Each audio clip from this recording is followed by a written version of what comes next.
Hello, everyone, and welcome back to episode 2 of Bunny's Honey Wine Mead Review.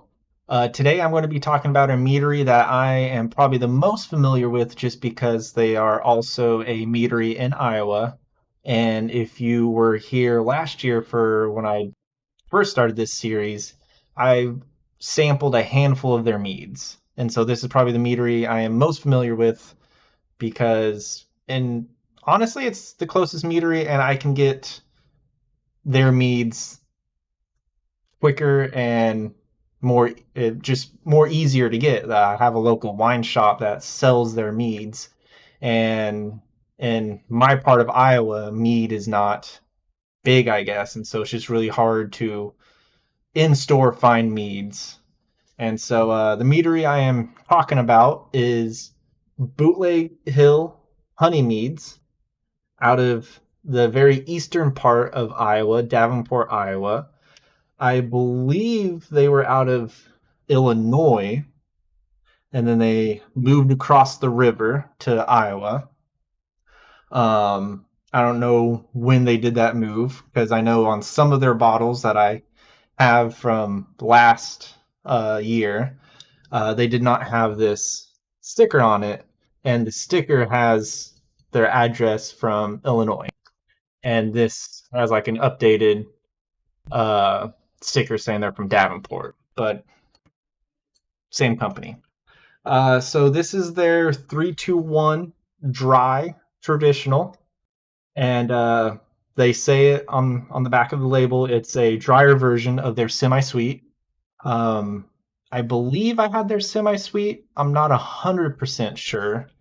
I'd have to relook at my videos or look at my bottles in the garage. And so I believe I said it last video, I do like my meads on the drier side, and so I have kind of higher hopes for this mead. I haven't had a bad mead from them, just to be clear. I've enjoyed everything that they've produced. Some of it has been, interesting, but I still enjoyed it. And I'll get to those meads eventually. I'll retaste and redo videos of a lot of those meads that I've already have tried. But this mead I have not tried, so I'm going in completely new, completely unbiased to what my expectation is for it already. So I've already poured it, and this is, we're still mead reviewing on a budget. Hopefully I can get a proper wine glass next time I'm at Target. But this is the clarity, this is the color I would expect from a traditional mead, a dry traditional mead. Um, they have a very distinct smell. It's the honey smell. It's the floral smell. It's the aromas you expect from just a pure traditional mead. I do want to know. I'm curious what honey variant they use because it's the base of every meat I've sampled from them so far.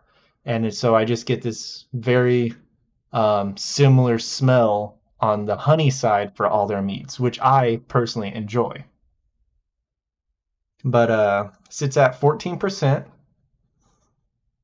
and it just smells light, and it's just pure honey.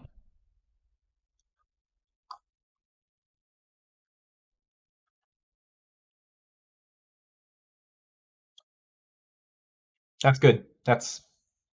That is what I expect from a mead. That's yeah. You get the honey is there, and from that honey you get the floral, you get the aromas. I'm not sure what honey variant is being used, so I can't pinpoint it. I can't go into more detail, but they say on their bottle it's just you know honey water yeast, no added sulfates and no added anything. Their honey is unprocessed. They say it goes directly from the hive to the fermenter, basically. And yeah, this is if you're new to mead and you're looking, you like your wine on a drier side, and you just want a good base mead to kind of introduce yourself to the mead world, I would recommend the 321 dry traditional mead from Bootleg Hill Honey Meads. I will leave their information down in the description below. They have a website, they have at least an Instagram, I think a Facebook too, and I'll leave those down in the description below. So yeah, overall, I recommend these guys. They have a good variety of meats that if you want blueberry, or I know they do a pumpkin one, they do a coffee one, they do like a orange ginger one, which I'll do reviews on all of those. And so yeah, they have a good variety if you want to try something new in the mead world. And so yeah, I recommend them, and I hope you try them out and enjoy them. Cheers.